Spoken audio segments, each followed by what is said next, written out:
इस तरीके से 17 दिनों की जो शिकागो धर्म सभा थी, उसमें स्वामी विवेकानंद भारत के प्रवक्ता के रूप में छाए रहे और उन्होंने अनेक प्रकार से उन्होंने पश्चिमी जगत को यह विश्वस्त कर दिया कि भारत एक महान राष्ट्र है।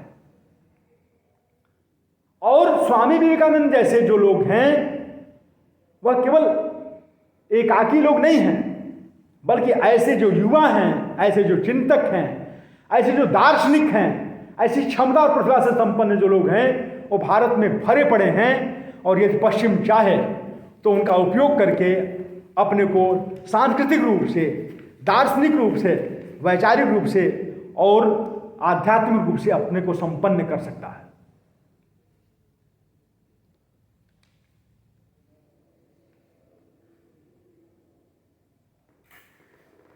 भारत में लौटने के पश्चात वहां पर 3.25 वर्ष तक जो है, 3 वर्ष 4 महीने तक स्वामी विवेकानंद रहे और दिसंबर 1897 में वे सबसे पहले कोलंबो वापस आए और जनवरी में 1897 में मद्रास में उनका पहला भाषण हुआ। और मद्रास के पहले भाषण में उन्होंने अपनी योजना बताई कि मैं भारत के लिए क्या करना चाहता हूं। भगिनी निवेदिता ने लिखा है कि स्वामी जी के कार्य के मुख्य रूप से 3 आयाम हैं।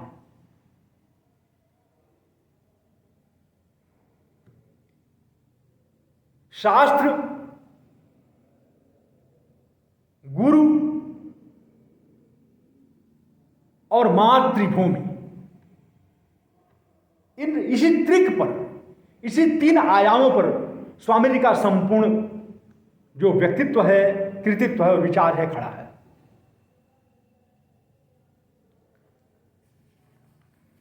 आपको ये बताना मैं आवश्यक समझता हूं कि 11 सितंबर के दिन जब वो विश्व विजयी हो गए थे, विश्व विख्यात हो गए थे, उस रात को उनको रुकने के लिए जो सुख सुविधाएं प्रदान की गई थी वह किसी भी भारत के देशी राजा महाराजा से भी ज्यादा बेहतर थी,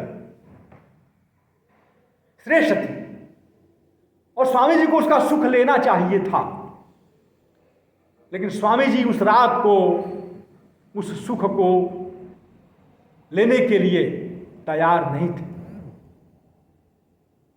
उसका स्पर्श तक उन्होंने नहीं किया। बगल में जो लोग बैठे थे, जो लोग जाग रहे थे, उन लोगों ने मध्य रात्रि में उनकी जोर जोर से जो है करुणापूरित उन्होंने विलाप सुना। उस रात को वह रुदन कर रहे थे कि मैं इस समृद्धि में, इस सुख की व्यवस्था में आज रातें बिता रहा हूं, लेकिन मेरे गरीब भाई, मेरे देशवासी कितनी विपन्नता में, कितनी अभाव में जो है आज की रात व्यतीत कर रहे होंगे। मैं कैसे उनके पीड़ा को, उनके दर्द को, उनके कष्ट को दूर करूं। और ये कह करके वे विलाप कर रहे थे। भारत सतत उनके मन में प्रतिष्ठित था। वे महान वैश्विक दार्शनिक बन चुके थे। उनको 3 वर्षों में जो है अमेरिका में जो है शिकागो विश्वविद्यालय में दर्शन शास्त्र का प्रोफेसर के रूप में इनविटेशन मिला, संस्कृत के प्रोफेसर के रूप में इनविटेशन मिला, लेकिन उन्होंने उसको छोड़ दिया, त्याग दिया। ऑक्सफोर्ड में, लंदन में उनको प्रोफेसर होने का जो है उनके लिए इनविटेशन मिला। उन्होंने कहा कि ये सब इस नियति को पूर्ण करने के लिए मैंने जन्म नहीं लिया है, मेरा कार्य मेरे देशवासियों के लिए है। और जल्दी से जल्दी वे भारत के लिए आना चाहते थे। लगातार 3.5 वर्षों तक अथक परिश्रम करके दिन में 4-4, 5-5 जो है 1.5 घंटे का व्याख्यान दे करके अमेरिका के इस क्षेत्र से उस क्षेत्र व्याख्यान करते हुए उनका शरीर बिल्कुल जर्जरित हो गया था।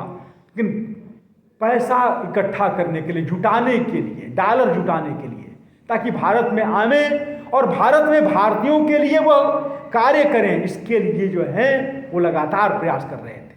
और जनवरी 1897 में जो है वह जब भारतीय भूमि पर जब वो आए और मद्रास में उनका पहला भाषण हुआ, तो वहां पर उन्होंने भारत में कार्य करने की अपनी पूरी योजना रखी। ये आज जो मैं आपसे बात कर रहा हूं, चूंकि समय बहुत कम है, मैं बहुत विस्तार से अपनी बातें आपके साथ नहीं कर सकता हूं और सुनने की भी अपनी सीमाएं हैं। इसलिए मैं केवल संक्षेप में इन बातों को मैं आपको बताना आवश्यक समझ रहा हूं कि उन्होंने किन किन बातों पर जोर दिया। उन्होंने पहली बात कही, राष्ट्र क्या है, राष्ट्र किसे कहते हैं, राष्ट्र को परिभाषित किया। सबसे पहले तो ये बात चली, ये ध्यान में देने की बात है और बहुत प्रासंगिक बात है कि उनसे पूछा गया कि आप भारत को क्या हिंदू राष्ट्र के रूप में, हिंदू और भारतीयों को क्या हिंदू कहला आप पसंद करेंगे? अपने वक्तव्य में स्वामी विवेकानंद ने कहा कि केवल हिंदू कह देने से भारत में रहने वाले निवासियों का पूर्ण परिचय अभिव्यक्त नहीं होगा।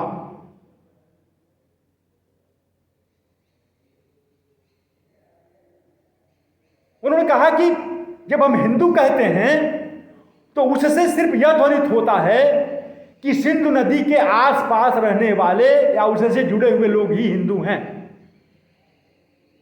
लेकिन हिंदुत्व की यह व्याख्या नहीं है। हिंदुत्व की व्याख्या वह है कि जो आत्मा की अमरता में विश्वास रखता है,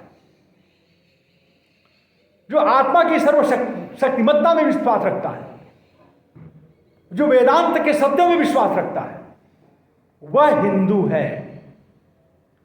और जिस किसी भी मत को मानने वाला ऐसा व्यक्ति है वह हिंदू है।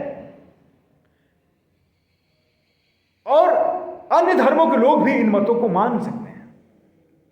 इसलिए केवल भारतीयों को हिंदू कहना पर्याप्त नहीं होगा, भारतीयों को भारतीय कहना मैं ज्यादा उपयुक्त समझूंगा। इसलिए सदैव जो है केवल उन्होंने पेपर पढ़ा हिंदू धर्म पर, इसके बाद जब भी उन्होंने बात किया तो इंडिया, माय इटर्नल इंडिया की बात उन्होंने किया, मेरे शाश्वत भारत की उन्होंने बात किया, जिसमें कि सभी धर्मों, सभी संप्रदायों, सभी मतों, सभी जातियों, सभी वर्गों, सभी प्रजातियों के लोग रहते हों और जो इसलिए भारतीय हों क्योंकि सभी आध्यात्मिकता से अनुच्युत हैं, सभी में भारत की धर्मप्राणता, भारत की आध्यात्मिकता जो है क्रियाशील है। उन्होंने कहा कि भारत एक राष्ट्र है, हिमालय से लेकर कन्याकुमारी तक भारत एक राष्ट्र है, क्योंकि भारत आध्यात्मिक आधार पर यूनाइटेड है। उन्होंने कहा कि पश्चिम को एकताबद्ध करने का जो आधार है वह राष्ट्रीयता है, लेकिन भारत को एकताबद्ध करने का जो आधार है वह आध्यात्मिकता है। कोई भी भारत का ऐसा व्यक्ति नहीं है जो आध्यात्मिक मूल्यों में नहीं जीता है। इसलिए भारत की जो पहचान है वह राजनीति नहीं है, भारत की जो पहचान है वो राजनीतिक सत्ता नहीं है, भारत की जो पहचान है वो सैनिक शक्ति नहीं है, भारत की पहचान जो है वह आध्यात्मिक शक्ति है। और उन्होंने कहा कि भारत जब तक इस आध्यात्मिकता की आधारशिला पर खड़ा रहेगा तब तक भारत की शाश्वतता अक्षुण्ण रहेगी। भारत की नींव कोई हिला नहीं सकता है। दूसरी बात उन्होंने कही कि भारत केवल राष्ट्र नहीं है, वो महानतम राष्ट्र है, क्योंकि जिस देश के इतिहास की जड़ें जितनी गहरी होती हैं वह देश, वह राष्ट्र उतना ही महानतम होता है, उसे हिलाया नहीं जा सकता। दुनिया, उन्होंने कहा कि इस दृष्टिकोण से भारत महानतम राष्ट्र है और पुरातनतम राष्ट्र है, इटरनल नेशन है। उन्होंने कहा कि जिस समय यूरोप के लोग जो आज जो एंग्लो इंडियंस हैं, एंग्लो सैक्सन जाति के लोग हैं, अमेरिकन लोग हैं, जिस समय जो है नील पोत करके नदियों के किनारे जो है मचानों पर रहा करते थे, उस समय भारतीय लोगों ने जो है महानतम दर्शन को विकसित कर लिया था, महानतम सभ्यता का आविष्कार कर लिया था। इसलिए भारत से पश्चिमी जगत अगर अपनी तुलना करता है तो बहुत पीछे है। और इस तरीके से स्वामी विवेकानंद ने पश्चिमी जगत के सामने राष्ट्रवाद और राष्ट्रीयता की एक नई व्याख्या प्रस्तुत किया और उन्होंने कहा कि भारत एक महानतम राष्ट्र है, इसलिए ब्रिटिश हुकूमत का यह दावा करना कि भारत एक राष्ट्र नहीं है, भारत विभिन्न राष्ट्रीयताओं का एक समूह है, यह न केवल असत्य है बल्कि यह गुमराह करने वाली बात है। और उन्होंने सांस्कृतिक राष्ट्रवाद के सिद्धांत पर, सांस्कृतिक राष्ट्रवाद की स्थापना करके उन्होंने ब्रिटेन के हुकूमतदारों के एक षड्यंत्र का पर्दाफाश कर दिया। उन्होंने उन्हीं की भाषा में, राष्ट्रीयता की भाषा में, राष्ट्रीयता का एक नई परिभाषा देकर के और उनकी जुबान बंद की। और इस तरीके से भारत ने अपनी पहली विजय प्राप्त की जब स्वामी विवेकानंद ने राष्ट्र की परिभाषा दिया और बताया कि भारत एक महानतम राष्ट्र है। तो वैचारिक स्तर पर भारत ने अपनी विजय पताका फहरा ली थी कि एक राष्ट्र है यदि, तो वहां के नागरिकों को स्वतंत्रता पूर्वक अपनी सरकार चलाने का अधिकार प्राप्त होना चाहिए, क्योंकि एक स्वतंत्र राष्ट्र के लिए एक स्वतंत्र राजनीतिक व्यवस्था का होना उनका नैसर्गिक अधिकार है। दूसरी बात स्वामी विवेकानंद ने कहा कि जब तक भारत में अध्यात्म और विज्ञान का समन्वय नहीं होगा तब तक भारत की प्रगति संभव नहीं है। केवल अध्यात्म की शक्ति से भारत उन्नत नहीं करेगा। अध्यात्म तो आत्मा है, लेकिन जब तक शरीर हमारा अध्यात्म के अनुभव के लिए तैयार नहीं होगा तब तक हम उस परमात्मा तत्व का, उस आत्म तत्व का साक्षात्कार नहीं कर सकते हैं। नायम आत्मा बलहीन न लभ्य, कमजोर शरीर से आत्म साक्षात्कार संभव नहीं है। इसलिए भारतीयों को बलिष्ठ होने के लिए उनको भौतिक रूप से समृद्ध होने की आवश्यकता है। तो उन्होंने कहा कि भारत के पास अध्यात्म है, तो यहां पर ऐसे लोगों की आवश्यकता है जो कि पश्चिमी जगत को आध्यात्मिकता का संदेश दे सकें और एवज में पश्चिम से जो है भौतिक सहयोग प्राप्त कर सकें। इसलिए भारत में आध्यात्मिक और वैज्ञानिक समन्वय की आवश्यकता है। इस पर हमें कार्य करना होगा। तीसरी बात उन्होंने कही कि नए भारत के निर्माण के लिए युवाओं को सामने आना होगा। उन्होंने कहा कि हमें किसी से कोई अपेक्षा नहीं है, न तो राजाओं से अपेक्षा है, न तो भारत के भद्रलोक से कोई अपेक्षा है, न तो समाज का जो ये प्रबुद्ध अंग्रेजी भाषा भाषी शिक्षित वर्ग है उनसे अपेक्षा है। भारत के दीनहीनों को के लिए काम करने के लिए, भारत की आम जनता के लिए काम करने के लिए हमें नवयुवक चाहिए। और उन्होंने कहा कि मुझे केवल 100 ऐसे नवयुवक मिल जाएं तो मैं पूरे भारत की एक नई संरचना खड़ी कर दूंगा। उन्होंने कहा कि अब कैसा नवयुवक चाहिए? उन्होंने कहा कि ऐसे नवयुवक होने चाहिए जो संवेदनशील, जो पराक्रमी, जिनके अंदर राजस का तत्व क्रियाशील हो, जिनके अंदर ऊर्जा हो और जो ब्रह्मचर्य में प्रतिष्ठित हों और जिन्होंने एकाग्रता का अभ्यास किया है। उन्होंने कहा कि अपवित्र यदि जीवन है, अपवित्र यदि चरित्र है, तो आपका प्रयत्न कभी भी जो है वह सफल नहीं होगा। अपवित्र जीवन से किया जाने वाला संपूर्ण प्रयत्न असफलता को ही प्राप्त होता है। इसलिए उन्होंने कहा कि हमें ऐसे मेधावी, अनुशासनबद्ध, ब्रह्मचर्य में प्रतिष्ठित, एकाग्रता का अभ्यास करने वाले ऐसे नवयुवकों की आवश्यकता है जो अपने स्वार्थ को छोड़ करके काल्पनिक देवताओं की उपासना को कुछ किंचित काल के लिए समाप्त करके नर रूपी नारायण की आराधना करें। हम राष्ट्र की आराधना के लिए हम समोत्सुक हों और जिसमें कि हमें जीव की शिव भाव से उपासना करने की क्षमता हो। उन्होंने कहा कि ऐसे लोगों से इन लोगों का कल्याण नहीं होगा, ऐसे लोगों से नए भारत का सृजन नहीं होगा जो भारतीयों के ऊपर उपकार करते हैं, बल्कि जब समर्पण के भाव से, पूज्य भाव से, शिव भाव से, गॉड इन ह्यूमन फेस, जब लोग जिन युवाओं को, जिन लोगों को जब आदमी के चेहरे में जब भगवान दिखने लगेगा, आदमी के शरीर में जब भगवान का प्रकटीकरण हो रहा होगा, उनको भगवान जब स्वीकार करेंगे, इस भाव से जब उनकी उपासना करेंगे, उनकी जब सेवा करेंगे, जब शिव भाव से जीव की सेवा करेंगे, तब जाकर के नया भारत खड़ा होगा। उन्होंने कहा हमें ऐसे युवकों की आवश्यकता है जो भारत में शिव भाव से जीव की सेवा कर सके। एनएसएस के तत्वावधान में जो आज कार्यक्रम हो रहा है उसमें हम एक मोटो पढ़ते हैं एनएसएस का कि मैं नहीं तुम, दाऊ नॉट आई। यह स्वामी विवेकानंद का वाक्य है, उनके व्याख्यान से लिया गया वाक्य है।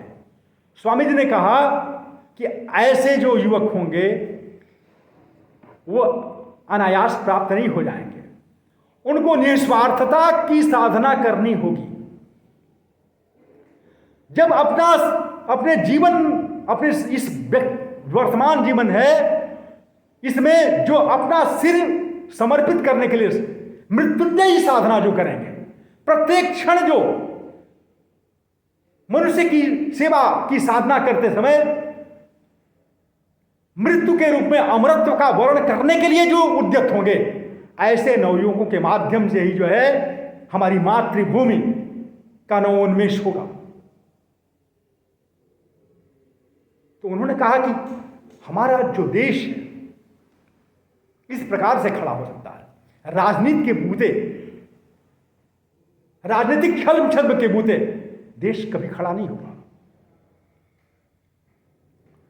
और उन्होंने कहा कि जब ऐसे नवयुवकों को उन्होंने कहा के लिए उन्होंने रामकृष्ण मिशन और मठ की स्थापना किया।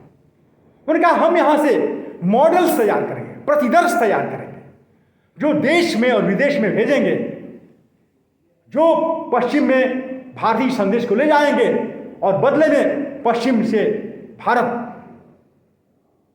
के लिए वह वैज्ञानिक और भौतिक सहायता प्राप्त करेंगे। उस मॉड्यूल पर, उस प्रतिदर्श पर आज भी रामकृष्ण मिशन सतत देश में कार्य कर रहा है और स्वामी विवेकानंद के संदेश को आज भी क्रियाशील बनाए हुए है। और भारत में जो भी आप शांत भाव से, बिना किसी प्रचार के, बिना किसी प्रोपेगेंडा के जो आप सार्थक प्रयत्न देख रहे हैं बदलाव के, उसके पीछे कहीं न कहीं से स्वामी विवेकानंद का चिंतन और स्वामी विवेकानंद का जो प्रयत्न है वह कार्य कर रहा है।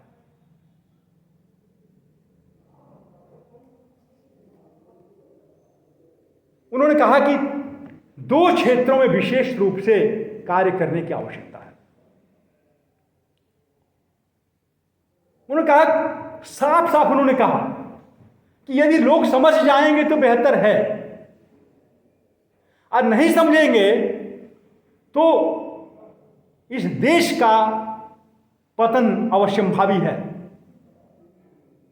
और यदि समझ जाएंगे तो भारत जो है अपराजेय बनकर के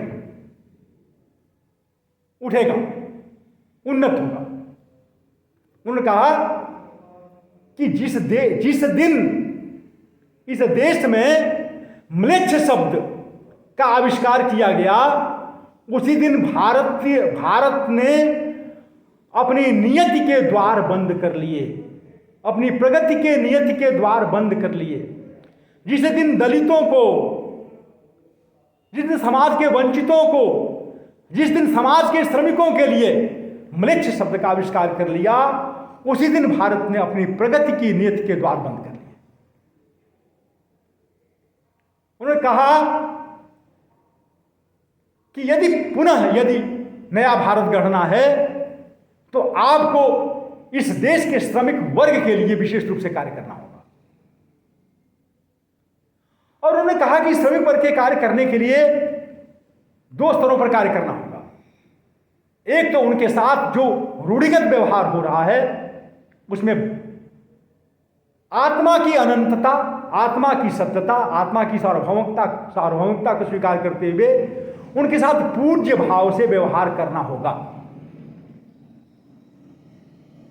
उनके भीतर उन नरों में जो है नारायण का दर्शन करके उनकी आपको सेवा करनी पड़ेगी।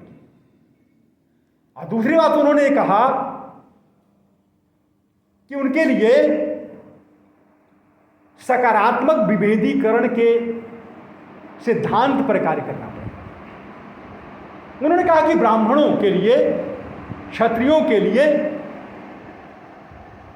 समाज के उच्च वर्ग के लिए, समाज के संपन्न वर्ग के लिए, जो शताब्दियों से जो मुख्य धारा में रहे हैं, वे तो स्वाभाविक रूप से उनका मस्तिष्क जो है वो क्रियाशील है, शिक्षा प्राप्त कर लेगा, शिक्षित हो जाएगा, आत्मविश्वास आएगा। लेकिन इन वंचितों के आत्मविश्वास को पैदा करने के लिए एक शिक्षक के स्थान पर 10 शिक्षकों की आवश्यकता होगी। उन्होंने कहा कि यदि मोहम्मद पहाड़ के पास नहीं आता है तो पहाड़ को ही मोहम्मद के पास जाना पड़ेगा। प्रत्येक युवक यदि जो है गांव खेतों में काम करने वाले जो युवक हैं, जो बालक हैं, यदि वो पाठशालाओं में नहीं आ पाते हैं, यदि महाविद्यालयों में नहीं आ पाते हैं, यदि शिक्षा के लिए विद्यालयों में नहीं आ पाते हैं, तो इन युवाओं की भूमिका होगी कि वे उनके घरों में जाकर के उन्हें शिक्षित करें, कुछ वैज्ञानिक उपकरण ले लें, कुछ पुस्तकें ले लें और रात को जाकर के शाम को बैठें, गांव में बैठें, ग्राम की पाठशालाएं लगाएं और इस प्रकार से उन लोगों को जागृत करें, सुशिक्षित करें, उनके अंदर, उनके भीतर जो आत्मविश्वास जो मर चुका है उनको पुनर्जागृत करें। और उन्होंने कहा कि आप इन वंचित वर्ग को आप कुछ भी दे दीजिए, संपन्न कर दीजिए, उनको स्वर्ण में मंडित कर दीजिए, उनके घरों को जो है आप हीरे जवाहरातों से भर दीजिए, उनका कल्याण होने वाला नहीं है। उनका कल्याण सिर्फ तब होगा जब उनके भीतर आत्मविश्वास संचालित होगा, जब वे समझेंगे, महसूस करेंगे कि मैं भी समर्थ हूं, मेरे लिए कुछ भी असंभव नहीं है, मैं इस कार्य को कर सकता हूं। और उन्होंने कहा कि इसके लिए ये जरूरत है कि उनके भीतर आत्मबल पैदा किया जाए, इसके लिए उनका सशक्तिकरण किया जाए, इसके लिए शिक्षा ही एकमात्र माध्यम है। उन्होंने कहा कि knowledge is the power by which they can be elevated to the level of perfection. दूसरी बात उन्होंने कही कि इस समाज में राष्ट्र ने आधी शक्ति अपनी खो दी तब जब हमने स्त्रियों को रसोई की दीवारों में बंद कर दिया। उन्होंने कहा कि स्त्रियों के लिए हमको विशेष रूप से कार्य करना पड़ेगा और हमको युवा महिला ब्रह्मचारियों की और सन्यासियों की आवश्यकता होगी। उन्होंने कहा कि मैं ये नहीं कह रहा हूं कि सारे लोग सन्यासी हो जाएं, लेकिन निस्वार्थपूर्ण जीवन जीना पहली आवश्यकता है शिव भाव से जीव की सेवा के लिए। और यदि हमने अपने को इन पारिवारिक बंधनों में अगर बांध लिया तो निस्वार्थता की साधना में जो है काफी बाधाएं आती हैं। इसलिए उन्होंने युवकों से कहा कि यह जीवन तो तुम जो है बलिदान कर दो, अपने राष्ट्र को समुन्नत करने के लिए, अपने देश के उन देवताओं की उपासना के लिए, उन देवताओं की सेवा के लिए जो तुम्हारी सेवा के लिए प्रतीक्षा कर रहे हैं।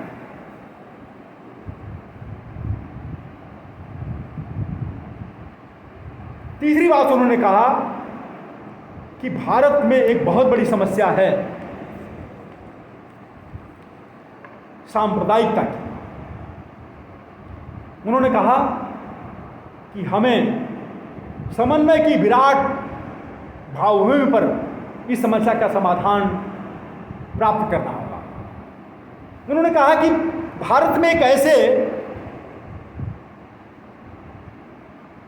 सार्वभौमिक धर्म की आवश्यकता है जिसकी आत्मा वेदांत से और शरीर इस्लाम से निर्मित है। हमको इस्लाम से प्रेरणा लेनी होगी